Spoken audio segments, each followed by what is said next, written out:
Quiero comenzar agradeciendo a los organizadores de esta reunión que me hacen. Es la primera vez que estoy en El Salvador, en la República del Salvador.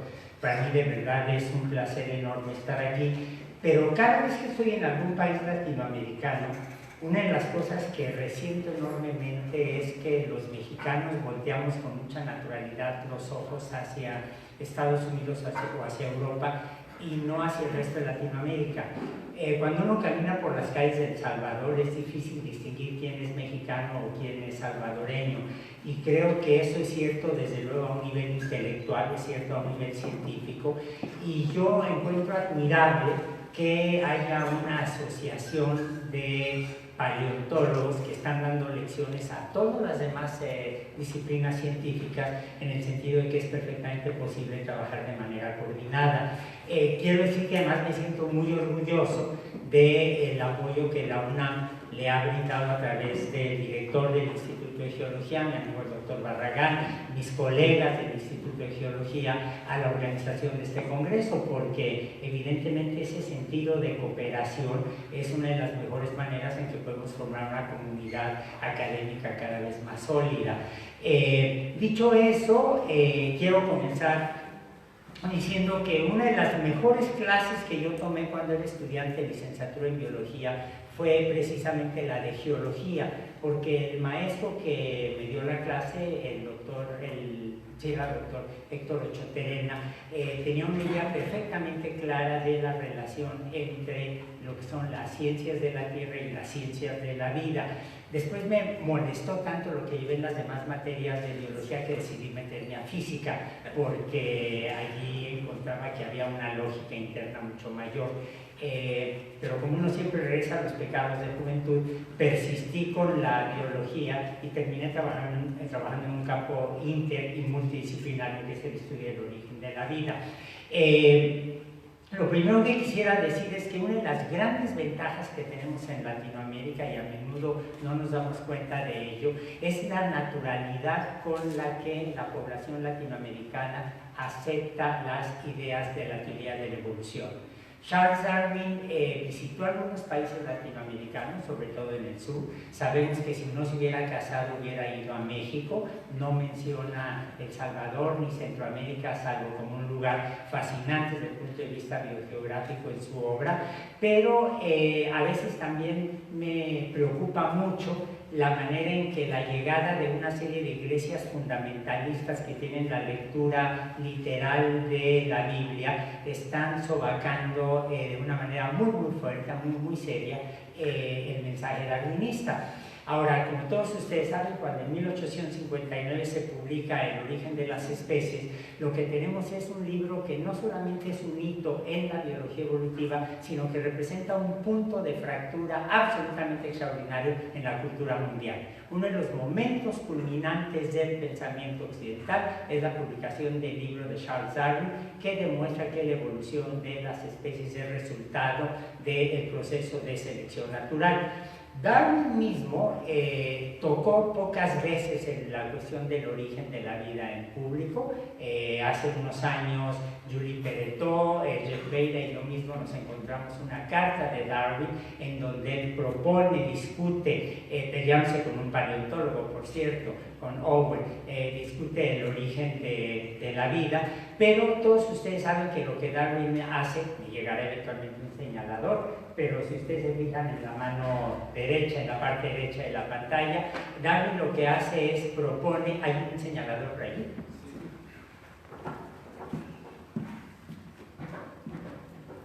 Cuidado que está repotente. Está muy potente. A los potentes son mejores, porque si hay una pregunta incómoda, deja uno ciego al impertinente y ya está.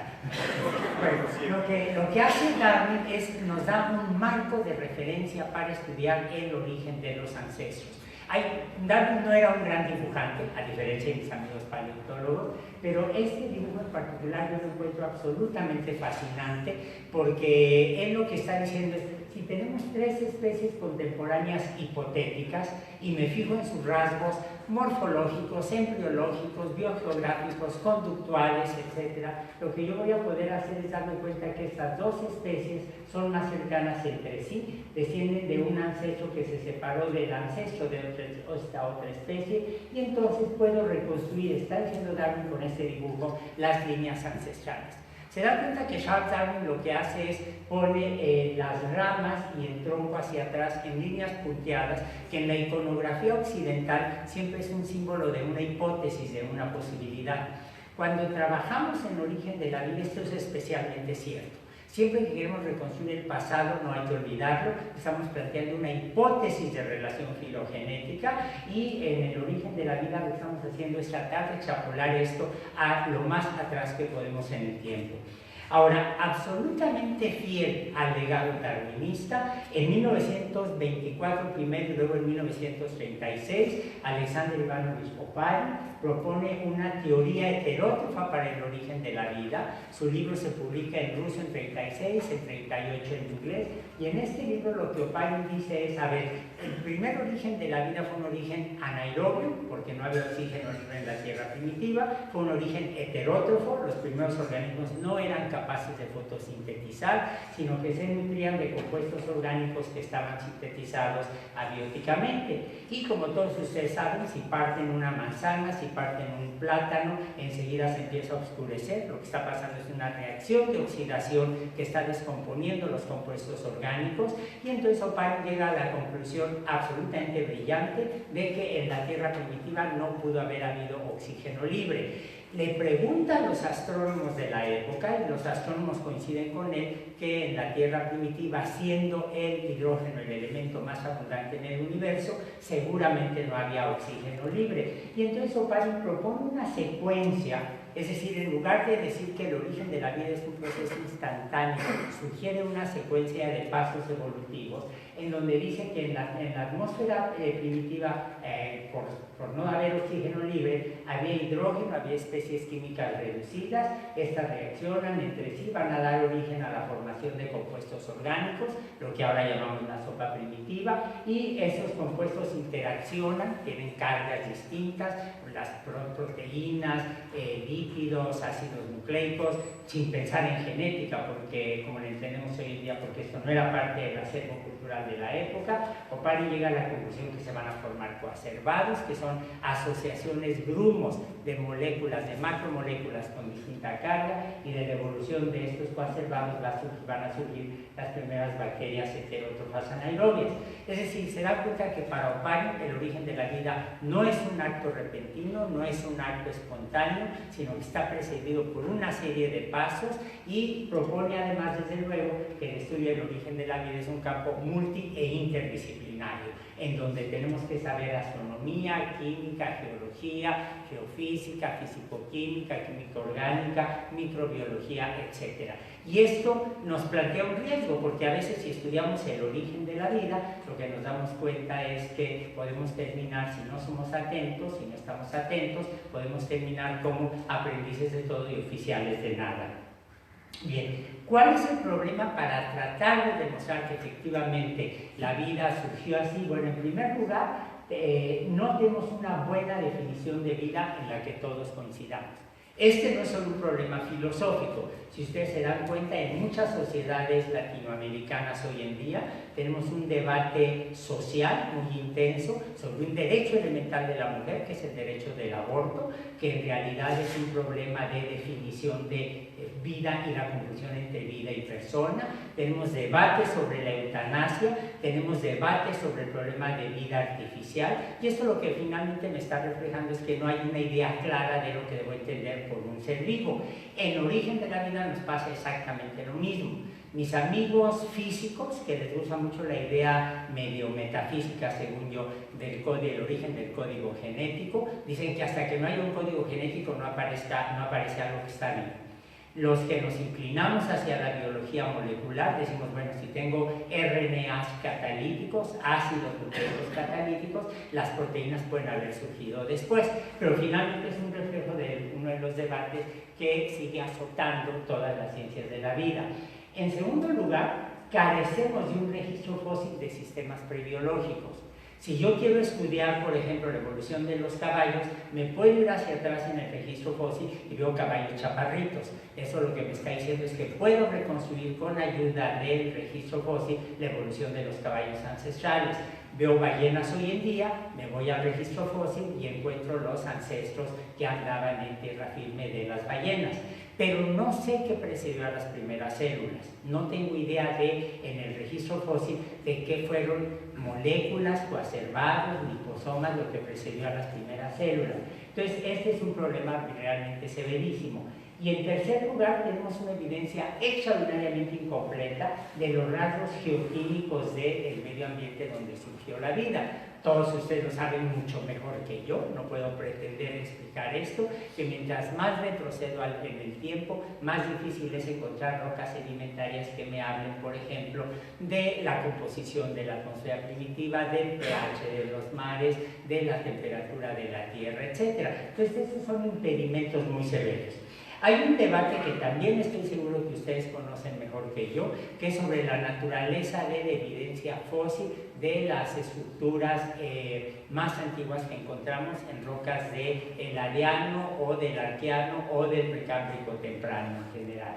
Hay distintas propuestas, son especialmente famosas los argumentos de William Shaw, que es un buen amigo, pero cuya identificación de estas estructuras como cianobacterias fósiles o como bacterias fotosintéticas del Precámbrico temprano ha sido puesta en duda. Hay otras personas como el grupo de Lowe, el grupo de Rasmussen, Francis Westad, que afirman que estas estructuras, que son ricas en compuestos orgánicos, en realidad son fósiles, mientras que hay gente que tiene una opinión diferente. Me fío mucho de la opinión de mi amigo Andy North, de la Universidad de Harvard, que dice que probablemente las estructuras como tales son de origen abiótico, son este gran debate del siglo XIX en la geología sobre qué está vivo y qué no está vivo cuando veo una forma complicada en el registro fósil, pero que lo que está recubriendo la materia orgánica que está recubriendo estas estructuras sí puede tener un origen biológico como tal, y su argumento está basado tanto en la naturaleza del material polimérico que está cubriendo estas estructuras como en análisis isotópicos, pero es un problema abierto. En pocas palabras, cuando yo retrocedo del presente al pasado, por ejemplo, el fraccionamiento isotópico de azufre, de nitrógeno, que es un poco dudoso, como ustedes lo saben, de carbono, sugiere que hace unos 3.400 millones de años ya había vida en la Tierra. Si esto es cierto, ya la vida se había diversificado para dar origen a una microbiota muy abundante donde había bacterias metanógenas, por ejemplo. Y desde luego que cuando me fijo en la historia de la Tierra, yo sé que las primeras etapas de la evolución del planeta fueron extraordinariamente turbulentas. Había colisiones, la temperatura superficial de la Tierra era muy intensa, no había continentes como lo entendemos. Son fenómenos con los que ustedes están especialmente más familiarizados que yo.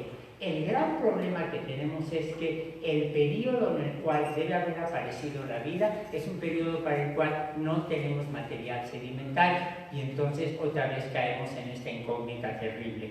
Hace unos días apareció el reporte maravilloso, aparentemente muy justificado, de un pedazo de material terrestre en una piedra lunar, lo cual es fácil de entender por el proceso de colisiones que se daban en la Tierra primitiva. Simplemente salpicó un fragmento de la Tierra hacia las muestras, hacia la Luna. Tenemos muchas muestras lunares que ahora están siendo investigadas con mucho cuidado para ver si ahí encontramos restos de estas fases tempranas de la evolución terrestre. Hay la esperanza, un poco siniestra si lo quieren ver así, basada en el calentamiento global, que en principio nos debe dejar metasedimentos de Groenlandia visibles, pero la realidad es que al fin seguimos teniendo una interrogante brutal, justo cuando aparece la vida. Ahora, si yo me voy hacia atrás en el tiempo, todos ustedes saben que los dos grandes eventos biogeoquímicos en el planeta fueron el origen de la vida y la aparición del oxígeno libre. El oxígeno libre probablemente empieza a ser abundante, empieza a ser muy conspicuo hace unos 2.400 millones de años, A partir de aquí ya durante el Proterozoico medio empezamos a tener oxígeno libre en la atmósfera, y esto explica, correlaciona bien con la aparición de los eucariontes, de las células eucariontes, pero antes el medio era esencialmente anaerobio. De manera que cuando yo estoy tratando de hablar del origen de la vida, estoy hablando de una época en la que no había oxígeno libre en la atmósfera. Y al primero al que se le ocurrió tratar de modelar la Tierra primitiva sin oxígeno libre fue a Harold Urey, un geoquímico absolutamente extraordinario de la Universidad de Chicago, que en 1952 publica un artículo en los Proceedings de la National Academy of Sciences, en donde él dice, a ver, si el elemento más abundante en el universo es el hidrógeno, la química de los demás elementos en el sistema solar, cuando se forma de una nube de material interestelar, tiene que ser la química con hidrógeno. El segundo elemento más abundante de la tabla periódica en el universo es el helio. El helio es un gas noble, no se mezcla con la pelusa, no se mezcla con los demás elementos químicos, no me interesa. Y entonces calcula las constantes de reacción y llega a la conclusión de que el carbono estaría como metano, el nitrógeno como amoníaco, el oxígeno como agua. La constante de reacción en este caso es 10 a la 41, que dice que no había oxígeno libre, el azufre como ácido sulfídrico y había un poco CO2. El modelo de Urey ha sido criticado. Ha sido criticado porque, por ejemplo, la constante de reacción para la reducción del nitrógeno es 10 a la 8, en realidad 10 a la 7.6. Es a la 8 para cualquier fin práctico. Y el amoníaco absorbe la luz ultravioleta, fácilmente se descompone, el hidrógeno se hubiera escapado y el nitrógeno se hubiera quedado. De manera que probablemente no teníamos tanto nitrógeno en la Tierra primitiva como Urey supuso. Pero es un modelo espléndido. Es un modelo espléndido que un año más tarde le permite a Stanley Miller hacer una simulación en el laboratorio de las condiciones de la Tierra primitiva.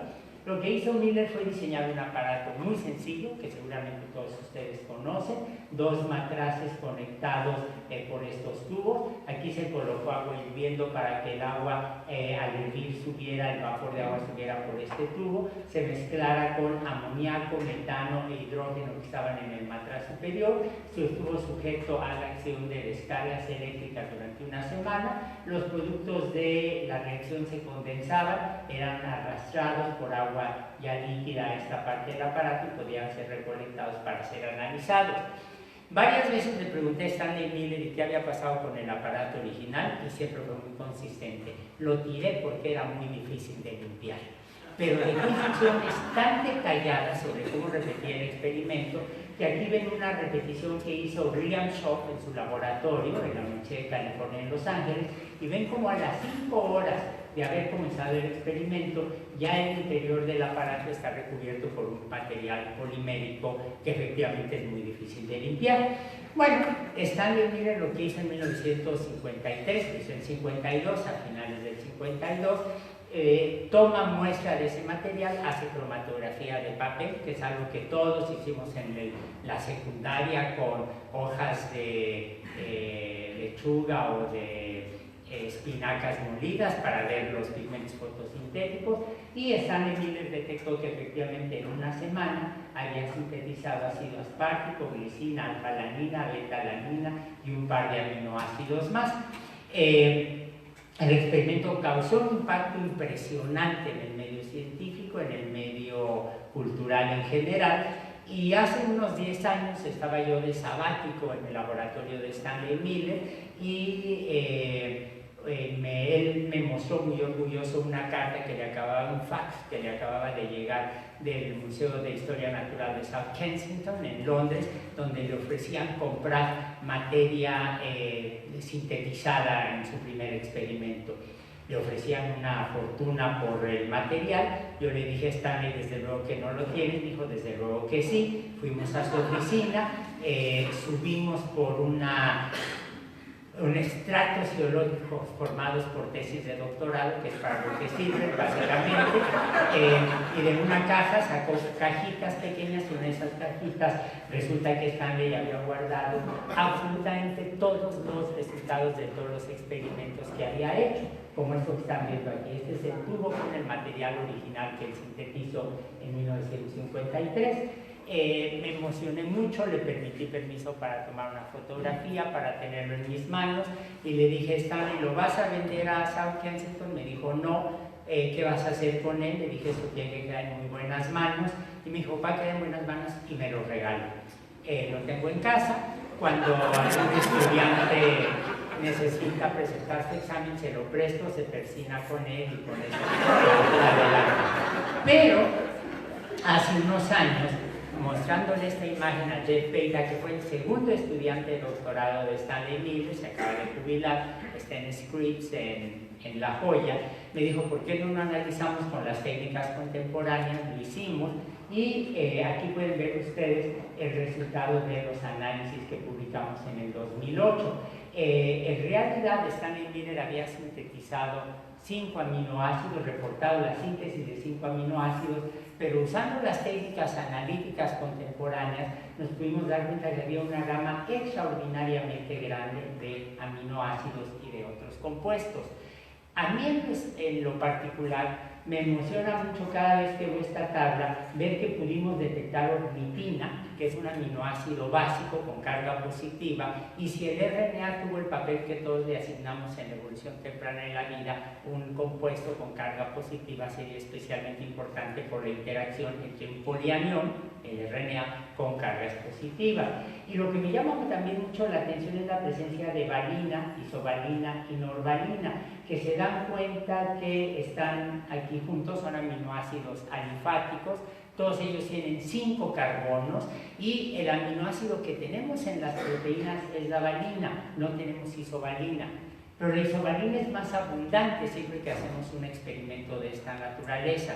Entonces, ¿qué es lo que este resultado me está diciendo? Que los seres vivos no nos formamos nada más de lo que estaba más abundante en la Tierra primitiva, sino que seguramente hubo algún proceso de selección que tenía que ver con las propiedades químicas, fisicoquímicas de los aminoácidos. La isovalina y la norvalina fueron descartadas en la evolución que llevó hacia las proteínas, y la valina sí que la tenemos. Pues se dan cuenta que no, simplemente no nos formamos de lo más abundante, sino que hubo procesos más finos, más precisos al respecto. Ahora, estos experimentos son extraordinariamente alentadores, pero de nueva cuenta no tenemos un pedazo de la Tierra primitiva. Entonces, ¿cómo sabemos qué era lo que había? Bueno, lo que hacemos es apelamos a los meteoritos. Ustedes saben que hay muchos tipos de meteoritos. Hay los meteoritos metálicos, que son muy espectaculares, y hay los meteoritos que son, tienen ese aspecto de piedra, carbonáceas, las condritas carbonáceas las llamamos, cuando tienen esta matriz oscura rica en compuestos orgánicos. En septiembre del 69 cayó este meteorito, este es un trozo del meteorito, cayó en Murchison, un pueblo de Australia, y en 1969 la NASA ya tenía instalados los laboratorios para el análisis de las muestras lunares, y entonces rápidamente el meteorito terminó básicamente en Estados Unidos. Cerca de 100 kilogramos terminaron en Estados Unidos, los australianos se quedaron con 1 kilogramo más o menos, una historia que los latinoamericanos podemos entender, y rápidamente fue analizado el meteorito. Si se dan cuenta, el meteorito tiene una especie de cáscara, una cubierta que está alterada. Cuando el meteorito atravesó la atmósfera, la fricción hizo que se fundiera la parte externa del meteorito, pero las piedras son pésimas conductores del calor. Entonces, en realidad, cuando uno analiza el interior del meteorito, está analizando un material que no ha sido alterado por la caída ni por las temperaturas elevadas. Eso se hace, y como pueden ver ustedes aquí, cuando uno analiza un trozo del meteorito, encontramos querógeno, un polímero que damos este nombre genérico de querógeno, es equivalente, no sé cómo lo llamen en El Salvador, en México usamos una palabra azteca, chapopote, que es el asfalto, este material que se usa, ¿cómo lo llaman en El Salvador? ¿Asfalto? Asfalto, bueno, chapopote para los mexicanos. es muy difícil de analizar, pero encontramos un fragmento de compuestos orgánicos solubles donde hay ácidos decarboxílicos, todos los ácidos del ciclo de Krebs con lo que respiramos están presentes, encontramos un buen número de aminoácidos, amidas, hidrocarburos alifáticos, aromáticos, aldehídos, alcoholes, aminas, encontramos purinas con componentes de los ácidos nucleicos. Es decir, lo que tenemos en el meteorito Murchison es una especie de fósil de los procesos químicos que había en el sistema solar primitivo, porque el meteorito Murchison tiene la edad del sistema solar, 4.600 millones de años de edad. Y la lógica que hay atrás es que cuando analizo un meteorito, veo los compuestos orgánicos que tiene, y esto me está dando información sobre el cuerpo primitivo del sistema solar donde se formaron, que es un reflejo de la nebulosa solar, de dónde salió el meteorito, el sistema solar mismo, y finalmente del medio interestelar. No sabemos si podemos extrapolar la composición química del meteorito o de los meteoritos hasta el medio interestelar, pero ciertamente sí hasta un cuerpo primitivo del sistema solar. Ahora, cuando se analizan los meteoritos, el resultado es asombroso, porque encontramos cerca de 90 aminoácidos distintos en meteoritos condríticos, y se dan ustedes cuenta que encontramos aminoácidos con 2 carbonos, 3, 4, 5, 6, 7, 8 y 9. En algunos casos, ese es un trabajo en el que yo no participé, pero conozco perfectamente bien al grupo, es gente muy seria, Danny Glavin, Jason Dworkin, con quienes he trabajado. Si ustedes se dan cuenta, hay muchísimos aminoácidos, pero hay algunos que ni siquiera podemos identificar con detalle, porque no tenemos los estándares químicos en la Tierra, no hemos sintetizado el aminoácido para poder identificar el cromatograma. Pero esto me está diciendo que la síntesis no biológica de aminoácidos que asociamos, obviamente, ese tipo de moléculas con los seres vivos, debe haber sido muy abundante en el sistema solar. No solo es la abundancia, sino también la presencia, sino también la abundancia. En el 2011 hicimos un análisis, John Parker, Jim Clips, Jeff Beda y yo mismo, de los aminoácidos alifáticos en el meteorito Murchison. Es muy fácil, tiene un proyecto bien planteado, un laboratorio montado, le pide la muestra a la NASA y la NASA lo da sin dificultades. Y aquí ven ustedes aminoácidos alifáticos: aspartico, glutámico, alanina, beta-alanina, alfa-aminoisobutírico, beta-aminobutírico, gamma-aminobutírico, alfa-aminoisobutírico e isovalina. Estos en azul son los aminoácidos que encontramos en el meteorito. Pero luego hicimos un experimento como el de Miller, a ver si encontramos los aminoácidos que están representados en negro, y se dan cuenta que no solamente encontramos los mismos aminoácidos, sino en abundancias relativas perfectamente equivalentes. Eso quiere decir que mis modelos de laboratorio de la química de la Tierra primitiva son bastante razonables. La química prebiótica, que es esta parte de sintetizar los compuestos que había en la Tierra primitiva, es fascinante, me encanta el problema, no los voy a tomar con ello, pero déjenme decirles que cuando analizamos meteoritos o cuando hacemos experimentos como el de Miller-Urey, encontramos una coincidencia espléndida que sugiere que antes del origen de la vida existían una gran diversidad de compuestos orgánicos de importancia bioquímica, muchos catalizadores orgánicos e inorgánicos, purinas y pirimidinas, componentes de los ácidos nucleicos, es decir, el potencial para la polimerización monodirigida, que es como se replican los ácidos nucleicos, y compuestos capaces de formar membranas. Es decir, mis experimentos me están diciendo que es muy posible que la materia prima para que la vida surgiera ya estaba presente en la Tierra primitiva. Hay un punto que es fascinante, y es el hecho, a mucha gente se olvida de ello, y es el hecho de que Stanley Miller publica su experimento, los resultados de ese experimento en 1953, y 3 semanas antes Watson y Crick habían publicado el modelo de la doble hélice. Y es fascinante porque la gente en general se olvida de que la publicación del modelo de la doble hélice cambió a las ciencias de la vida por completo. Don Ramón Margalef, el gran ecólogo catalán, decía que a partir de ese momento los biólogos se dividieron en biólogos de bata y biólogos de bota. Y todos ustedes saben que los biólogos de bota empezaron a sufrir falta de dinero porque todos los recursos se fueron, espacio, estudiantes, dinero, becas, se fueron hacia la biología molecular, que se convierte en una visión dominante en las ciencias de la vida. Y por ejemplo los naturalistas, que son parte de tradiciones muy ricas, muy arraigadas, muy sofisticadas, empezaron a sufrir falta de recursos. Esto se reflejó en el origen de la vida. Si yo ya tengo una teoría sobre la biología molecular que se deriva del modelo de la doble hélice, cualquier propuesta que yo haga sobre el origen de la vida tiene que ser consistente con lo que la biología molecular me está diciendo. Y uno de los resultados de la biología molecular, como todos ustedes saben, fue la conclusión de que el DNA almacena la información genética.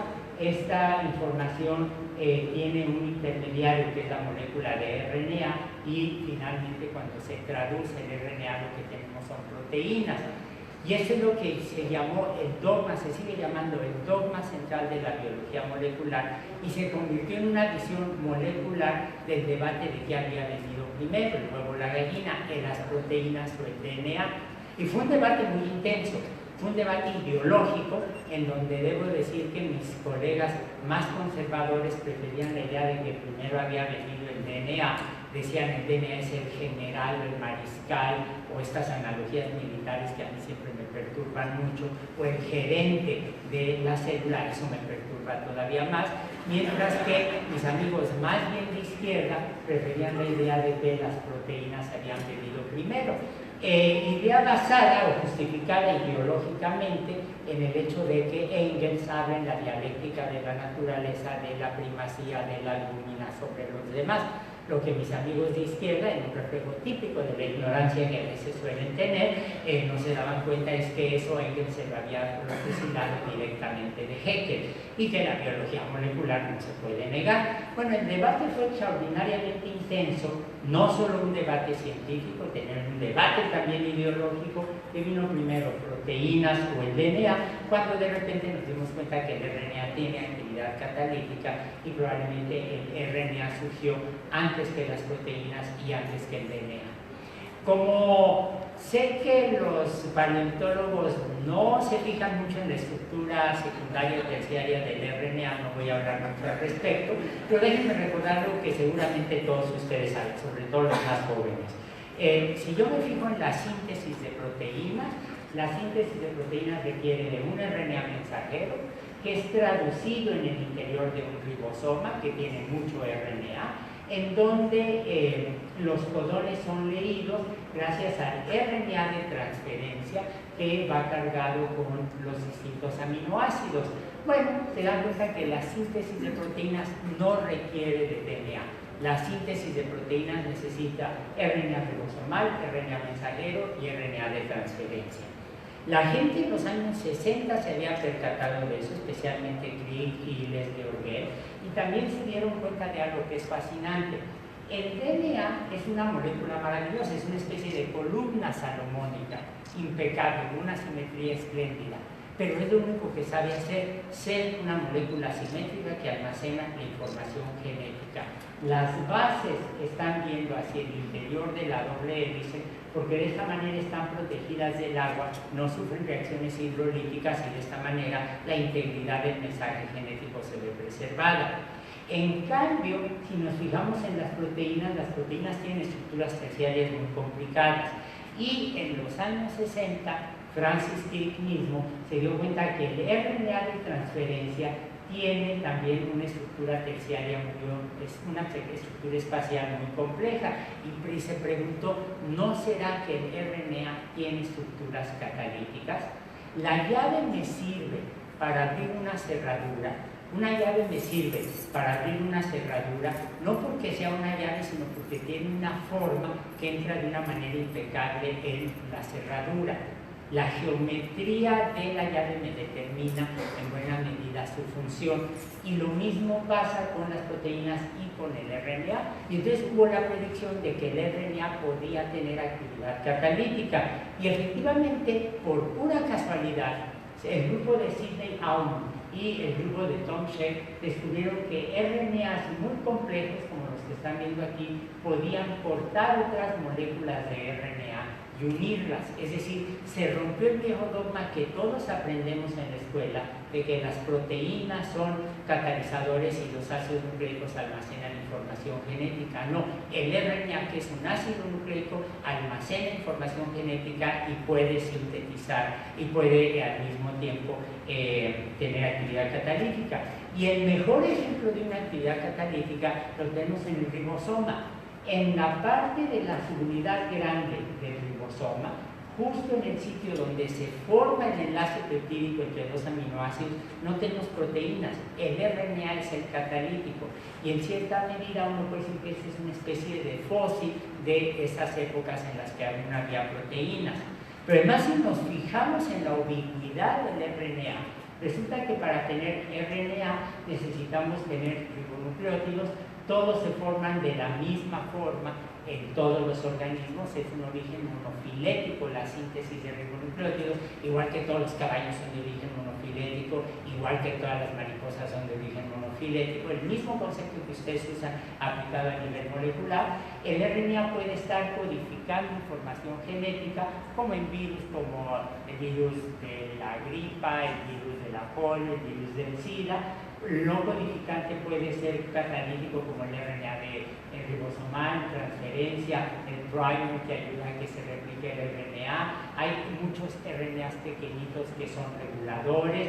Si quiero tener desoxirribonucleótidos, que son los componentes del DNA, necesito tener ribonucleótidos. Los ribonucleótidos son parte de las coenzimas, son indispensables en la biosíntesis de la histidina, de alarmonas, de antibióticos, de manera que hay una enorme cantidad de funciones con las que juega el RNA o los ribonucleótidos, lo cual apoya la idea de que efectivamente el RNA, que siempre fue el patito feo de la biología molecular, en realidad jugó un papel central en la evolución temprana de la vida. Y uno podría resumir esto diciendo que si uno se fija en el siglo XIX hubo grandes procesos de síntesis de la urea, de azúcares, de alanina. A principios del siglo XX la gente pensaba que estas síntesis eran un indicador de cómo funciona la fotosíntesis en las plantas. Nos hemos dado cuenta que no es así, pero de una manera brillante, especialmente Opari, otros autores, pero sobre todo Opari, toman esto como ejemplo de cómo se sintetizaban compuestos orgánicos en la Tierra primitiva. Hubo la síntesis experimental de Miller de compuestos orgánicos y a partir de aquí derivamos la idea de un mundo de RNA.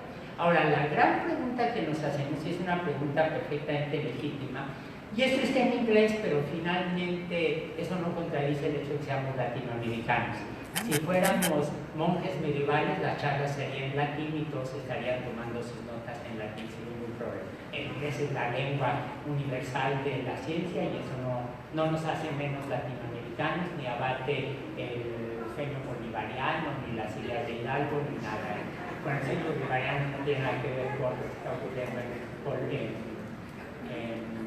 Venezuela. Bueno, la pregunta que se ha hecho mucha gente en los últimos años es si los experimentos de Miller-Urey de veras son un buen modelo de lo que pasó en la Tierra primitiva.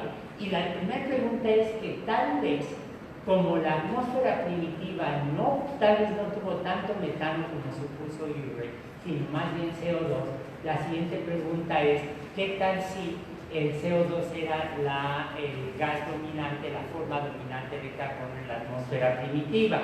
Y de hecho, si ustedes se fijan en la literatura, hay distintos modelos, se publicó a mediados del año pasado, hay distintos modelos que sugieren que hace 4.000 millones de años había mucho CO2 y el CO2 disminuyó radicalmente hasta llegar al presente.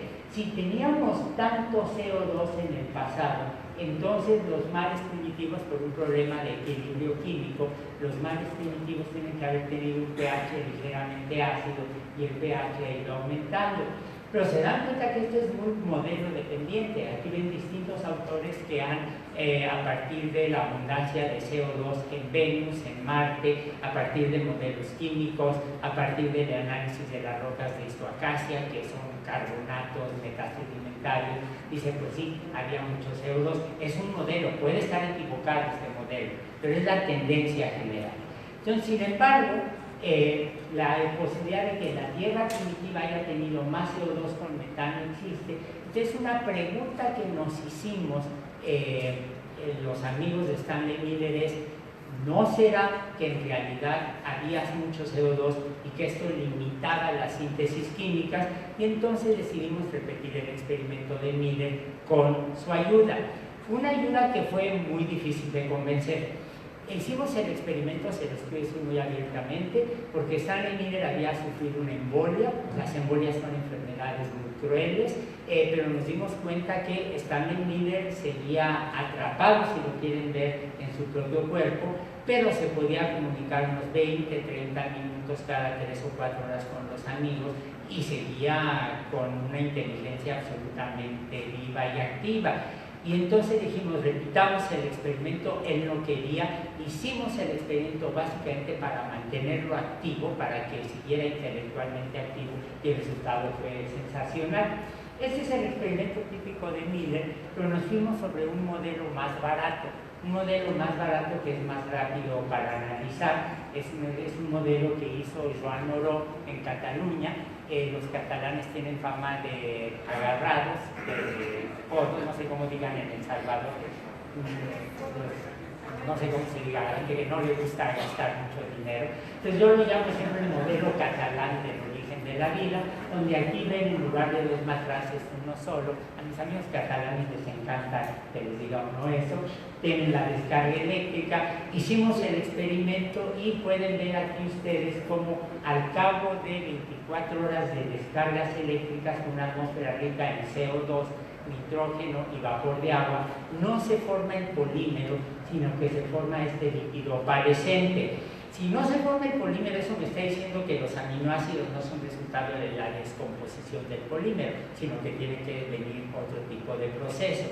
Aquí pueden comparar el experimento clásico de Miller, metano, amoníaco, agua, hidrógeno, y el experimento que hicimos con el propio Stanley como coautor, con Jim Cleaves, John Chalmers, yo mismo, Stanley Miller y Jeff Beda. Se dan cuenta que aquí es una atmósfera neutra, CO2 en lugar de metano, nitrógeno en lugar de amoníaco y vapor de agua. No había hidrógeno porque queríamos que el medio fuera especialmente neutro. Hicimos el experimento y fracasamos. Entonces Stanley Miller se reía mucho y decía: sí, claro, se los dije.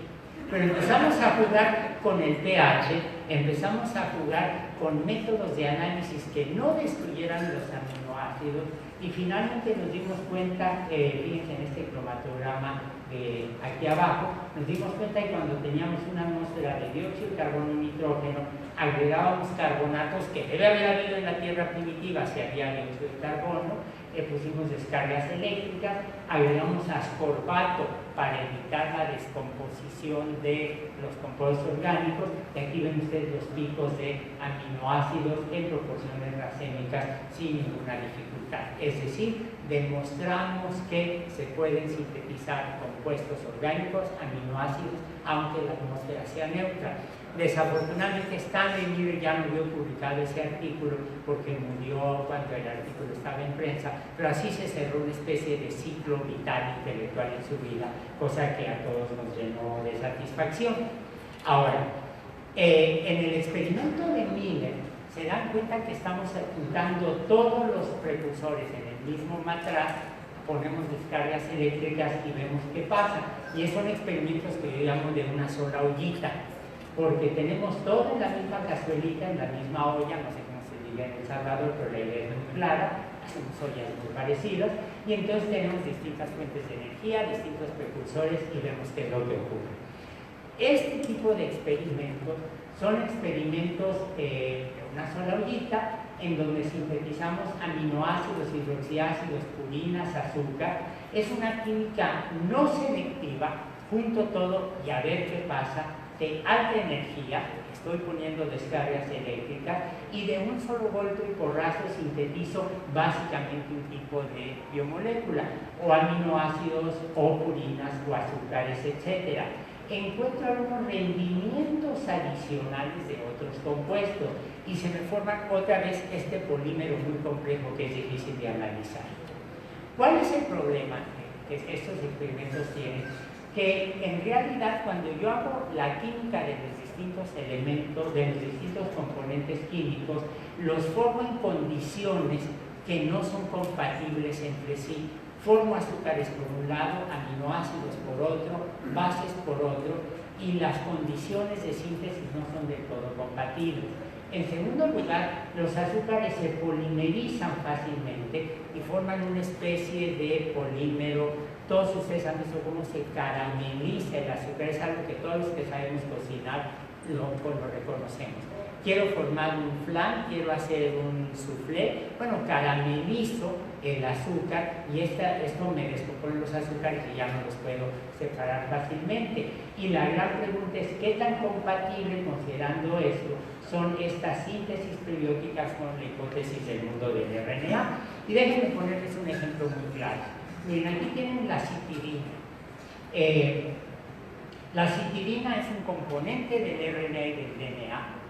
Como tal, es una molécula que tiene citosina, que es una pirimidina, tiene un azúcar, una pentosa, en este caso la ribosa, este es un componente del RNA, y tiene 1, 2 o 3 fosfatos.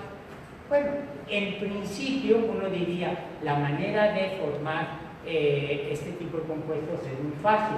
Junto la citosina con el azúcar y formo este enlace glicosídico, es un enlace químico no muy energético, le agrego fosfato, digamos en un charquito que trate de simular que se evapora, y fosforilo la molécula. Suena muy bien, pero el experimento siempre nos falla. No logramos sintetizar, llevamos 40, 50 años más, cerca de 60 años, yo no los comencé, tratando de sintetizar este tipo de moléculas y no lo logramos. Podemos fosforilar la molécula de azúcar sin tanta dificultad, pero formar los enlaces es endiabladamente complicado. Cuando lo logramos hacer es en condiciones muy poco realistas, no tienen mucho que ver con la tierra primitiva y los rendimientos son muy bajos. Entonces, esto fue una fuente de frustración enorme para quienes trabajamos en el origen de la vida. Yo por eso me concentré en los aminoácidos, de hecho. Cuando este problema estaba muy ingente, hace unos años John Sutherland en Cambridge se le ocurrió tratar de usar un enfoque distinto. Y el enfoque de él es, usemos la química de sistemas, system chemistry. Y lo que él hace es, veamos en primer lugar la química dividida en varios subsistemas y tratemos de evaluar qué tan razonables son estos subsistemas en condiciones de tierra primitiva. Y comparemos, utilizamos compuestos de uno de esos subsistemas para sintetizar otro tipo de compuestos. Miren, aquí ven ustedes la biosíntesis de, por ejemplo, de pirimidinas, aquí de precursores de lípidos, aquí de aminoácidos y de aquí de aminoácidos. Esto tradicionalmente lo hubiéramos hecho en 4 experimentos distintos. Lo que dice John Sutherland es, tomemos los productos de ese experimento que quiere sintetizar pirimidinas para formar lípidos. Tomemos los productos de ese experimento que quiere sintetizar a partir del ácido cianhídrico aminoácidos para juntar este tipo de reacción con la síntesis de pirimidinas o la síntesis de otros aminoácidos. Trata de conjuntar de una manera holística e integral los distintos modelos. Y uno de sus estudiantes de doctorado, Matthew Proudner, que es un muchacho especialmente inteligente, llevó a cabo esta síntesis de citidina, el mismo compuesto que les acabo de mostrar, activado. Y lo que hizo fue tomar glucoaldehído, que es un azúcar, demostró que puede formar gliceraldehído y ribosa, el RNA que vemos el azúcar que vemos en el RNA, pero luego cuando lo quiso hidratar no funciona, lo cual ya sabíamos. Pero entonces comparó en el camino hacia el gliceraldehído y a la ribosa, agregó cianamida junto con 2-aminoxazol, que es esta molécula que están viendo, forma aquí un azúcar, esta que les estoy señalando, con el grupo amino, con la oxazolina. Esta molécula me va a dar, si agrego cianoacetileno anhidroarabinonucleósido, tome el cianoacetileno por otro lado, le agrega agua, forma cianoacetaldehído. Esto no me va a dar para nada en esta reacción, pero una vez que tengo esta molécula, le agrego fosfato y me da la citidina sin problema. Se me forman muchas otras moléculas, pero entonces lo que hizo Matt fue irradiar con una lámpara ultravioleta y se dio cuenta que los demás compuestos se descomponían.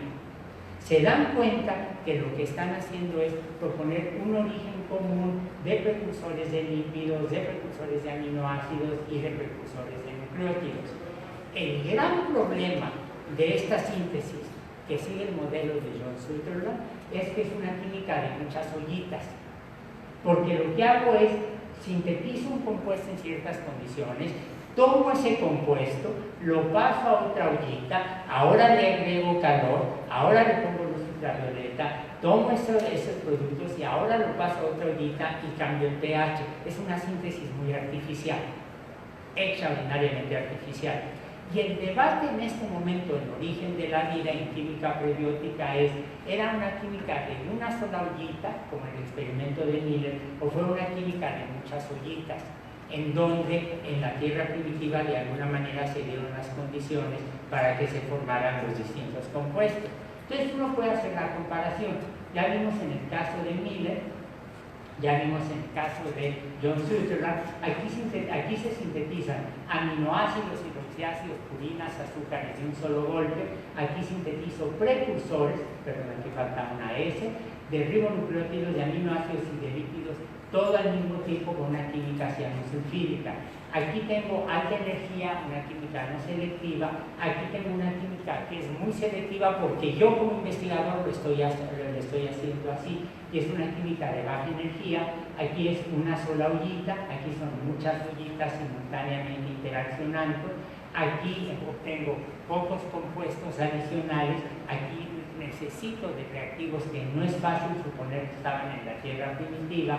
Aquí formo muchos polímeros, aquí no formo polímeros tan complicados, pero además requiero cationes como el cobre, que no había en la tierra primitiva, porque el cobre en condiciones anaerobias simplemente no es soluble, no estaba disponible. De manera que se dan cuenta que hay diferencias importantes en la filosofía y en los resultados. Déjenme poner un ejemplo muy concreto. Esta química que no les voy a explicar, entender esa química me llevó a mí más o menos una semana, pero lo que es interesante es uno de los procesos químicos que defiende John Sutherland y Matthew Faulkner, entre otros. Es una química muy, muy complicada, no tiene nada de extraordinario, simplemente hay que moverse entre varios campos de la química, y yo no soy químico, yo soy biólogo. Pero lo que es fascinante de este proceso es, si se dan ustedes cuenta, que aquí tengo la síntesis de trionina y alanina, de glicina, de serina, leucina, valina, asparagina, aspartigo, glutamina, glutámico, prolina, isoleucina y arginina. Tengo varios aminoácidos que ven los seres vivos. Esto suena muy bien, pero si esto pasó en la tierra primitiva, ahora tengo un problema muy severo. Es una química notable, pero no refleja la diversidad de aminoácidos. ¿Se acuerdan? Los 90 aminoácidos que veíamos en los meteoritos, que son el mejor modelo disponible de la química del sistema solar primitivo. Entonces hay dos posibilidades: que o el modelo de Sutherland no es tan bueno, que es lo que yo creo, que en realidad hubo una química en los meteoritos y una química distinta en la Tierra primitiva, y en ese caso estamos en condiciones que son un poco tenues para tratar de entender qué es lo que pasó en la Tierra primitiva. Volvamos a la Tierra primitiva. En el panel de aquí arriba ven cómo fue la acumulación de oxígeno en la atmósfera. No había oxígeno, de repente se empieza a acumular por la fotosíntesis, cianobacterias primitivas, etc. Y llegamos a la cantidad de oxígeno que vemos hoy en día. Veamos ahora los mares. Si no tengo oxígeno, voy a tener fierro 2 más en solución. En cuanto todos conocen mejor que yo las BIF, nunca he sabido, los Band Iron Formation, nunca he sabido cómo se dice en español, ¿sí? Pero se dan ustedes cuenta que aquí voy a tener mucho fierro en solución, pero en cuanto tengo oxígeno libre con fierro, el fierro se va a oxidar a fierro 3 y va a disminuir, fíjense que las concentraciones están a escala logarítmica, va a disminuir notablemente, el fierro se deposita. En la tierra primitiva no tendría yo cobre disponible, el cobre en realidad aumenta cuando hay oxígeno. En la tierra primitiva tendría menos azufre que hoy en día. Entonces, la geoquímica del planeta, no solo por el oxígeno, sino por la presencia de cationes o de iones, solubles o no en los mares primitivos, era distinta. Si ustedes se acuerdan de los cursos de bioquímica y de biología molecular que tienen que haber llevado, toda la bioquímica que nos enseñan, es una bioquímica que está basada en, por ejemplo, el magnesio como un cofactor para el RNA, el magnesio como un cofactor para las proteínas, etc. Y el grupo de Atlanta, tecnológico de Atlanta y de la Universidad de Georgia y de la Universidad de Atlanta, en especial Lawrence Williams, se les ocurrió hacer un experimento. Tomaron un RNA que es catalítico. Este RNA catalítico es una ligasa, es una molécula de RNA que ve dos moléculas de RNA y las pega. Tradicionalmente en el laboratorio lo que hacemos es usar magnesio. Y cuando usamos magnesio, bueno, la RNA ligasa funciona como una ribosima, un RNA catalítico, y me liga los pedacitos de RNA. Pero Lawrence Williams, extraordinariamente inteligente, dijo, ¿qué pasa si en lugar de magnesio le pongo fierro? Porque yo sé que en la tierra primitiva había más fierro presente que hoy en día. Entonces se les ocurrió poner fierro y vean cómo la actividad de la ribosima es mayor en presencia de fierro. Se les ocurrió hacer lo mismo con otra ribosima y ven cómo la ribosima, el RNA, es más activo en presencia de fierro que en presencia de magnesio. Entonces, ¿qué es lo que esto me está diciendo? Que la bioquímica y la biología molecular que hemos enseñado tal vez son las que resultaron de la adaptación de la biosfera al oxígeno y no cuando había otro tipo de cationes más abundantes en la tierra primitiva. De cualquier manera, lo que sí es claro es que la teoría de Oparin sigue siendo la guía para suponer que hubo una síntesis y acumulación de compuestos orgánicos. Reconocemos ahora el RNA como un intermediario importante en la evolución de la tierra primitiva y de aquí llegamos a la idea de células con DNA, RNA y proteínas, es decir, un mundo en el que de alguna manera se formó la sopa primitiva. No sabemos bien a bien cómo vamos de aquí a un mundo del RNA.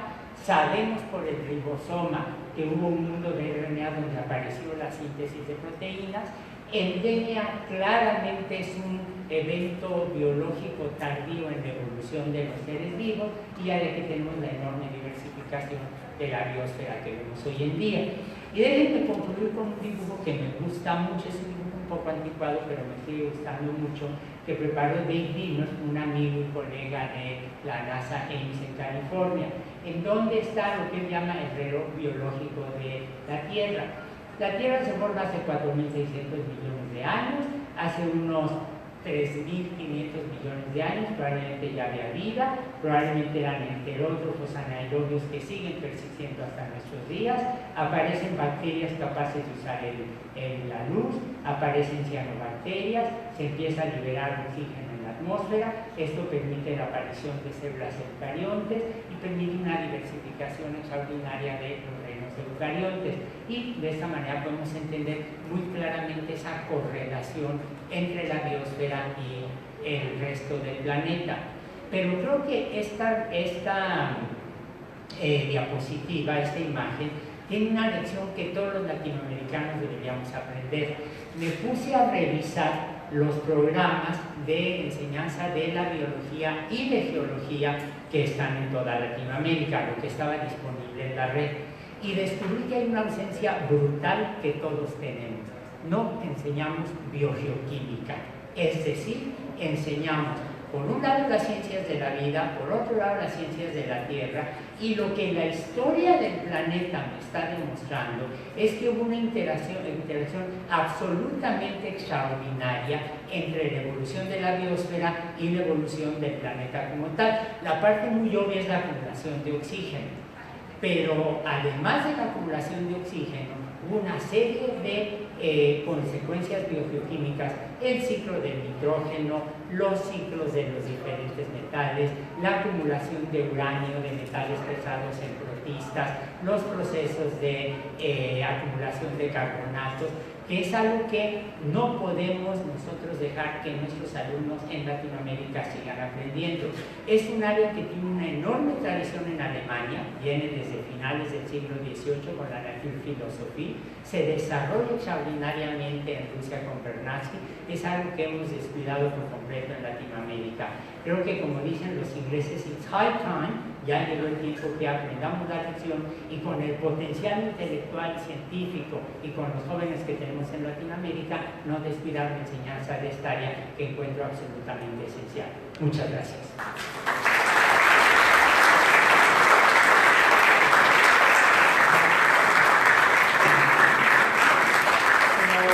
Estamos un poquito justos de tiempo, vamos a ceder la palabra para algunas etapas de preguntas y respuestas para el ponente, y hay que levantar la mano para poder el micrófono. Doctor Lascano, como siempre, nos impresiona con sus estudios. Qué bueno que hay un mexicano que hace esto. Oiga, ya nos anticipó algo, salió algo en el periódico, le comentaba el otro día, que dice: la Tierra recibió elementos para la vida de la colisión que creó la Luna, y esto lo propone la Universidad de Estados Unidos, en Houston, y dice: el choque ocurrió hace unos 4.400 millones de años, según estudio, y dijo, recibió la Tierra la mayor parte de su carbono, nitrógeno y otros elementos volátiles esenciales para la vida, de la colisión planetaria que creó la Luna hace más de 4.400 millones de años. Algo nos anticipó, ¿nos podría decir al respecto? Sí, con mucho gusto, y la mejor manera de hacerlo me parece que va a ser con una imagen. Miren, ustedes conocen el sistema solar probablemente mejor que yo.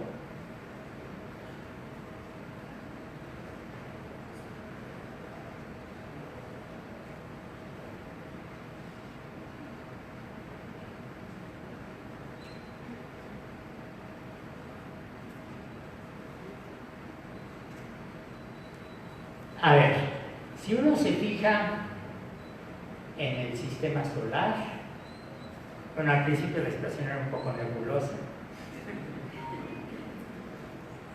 Si uno se fija en el sistema solar, uno ve una enorme proporción de hidrógeno en el Sol, y uno ve una enorme proporción de hidrógeno de Júpiter hacia afuera.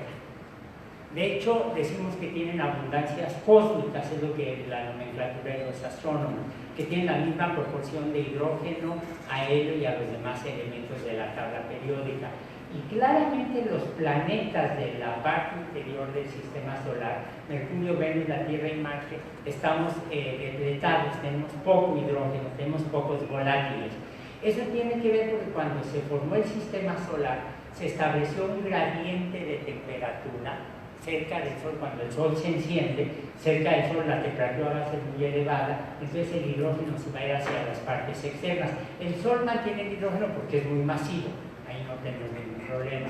Bueno, estos planetas interiores pobres en volátiles deben haber recibido sus volátiles durante el periodo que llamamos el heavy bombardment, ¿no? El bombardeo muy intenso, no sé cómo lo digan los geólogos en español. En donde cuerpos como los cometas seguramente estuvieron chocando contra la Tierra, cuerpos como meteoritos ricos en volátiles chocaron contra la Tierra. El problema es que la Tierra, cuando se estaba formando, aparentemente, y esto es modelo dependiente, sufre la colisión de un cuerpo más o menos de la masa de Marte, esto lanza mucho material hacia afuera de la Tierra que queda en órbita y de ahí se forma la Luna. Y con esta colisión de un cuerpo que vendría de las partes externas del sistema solar, llegan los volátiles, que serían el carbono, el nitrógeno, el hidrógeno, el oxígeno, etc. A eso se refiere esa nota que señala, ¿no? A la llegada de una gran cantidad de volátiles con cuerpos ricos de las partes externas del sistema solar, donde, bueno, ahí llega el material que luego vemos en los seres vivos, ¿no? Esa es la idea básica.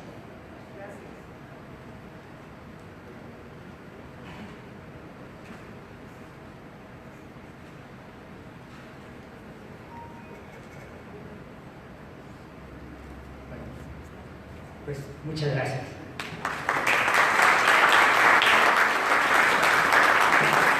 Quiero invitar a la directora del Museo de Historia Natural de El Salvador para entregar el diploma que dice de la siguiente manera: el Ministerio de Cultura, la Dirección General de Patrimonio Cultural y Natural, Museo de Historia Natural de El Salvador, otorga el presente diploma al doctor Antonio Lascano por su participación como ponente magistral del 10º Congreso Latinoamericano de Paleontología con la conferencia Síntesis Químicas, Evolución Prebiótica y la Aparición de la Vida, entregada en San Salvador en febrero del 2019, firma Eunice Ester Echeverría y Silvia Regalado, nuestra ministra de Cultura.